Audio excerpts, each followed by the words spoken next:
बहुत समय पहले की बात है। पहाड़ियों और हरे भरे खेतों से घिरा रामपुरा नाम का एक छोटा सा भारतीय गांव था।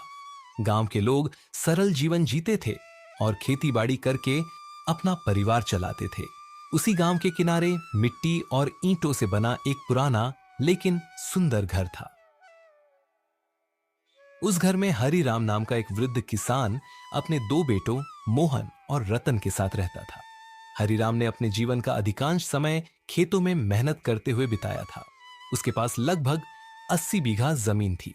जमीन बहुत उपजाऊ थी और हर मौसम में अच्छी फसल देती थी। एक सुबह हरिराम अपने आंगन में चारपाई पर बैठा था। उसकी आंखें खेतों की ओर थीं। उम्र बढ़ने के कारण अब उसके हाथों में पहले जैसी ताकत नहीं रही थी। पता नहीं मेरे बाद इन खेतों का क्या होगा। मैंने अपनी पूरी जिंदगी इन्हीं मिट्टी के टुकड़ों को संभालने में लगा दी। अब मेरी सबसे बड़ी चिंता यही है कि मेरे बेटे इन जमीनों को कैसे संभालेंगे। उसी समय उसकी पत्नी जमुना बाहर आई।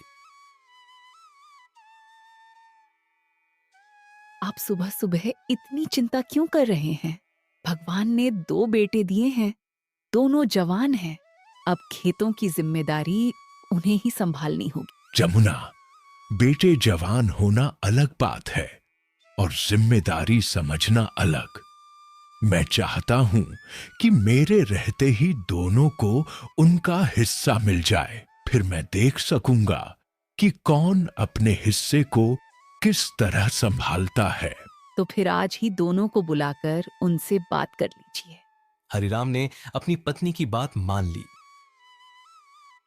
उसने अपने छोटे पोते को दोनों भाइयों को बुलाने के लिए भेज दिया।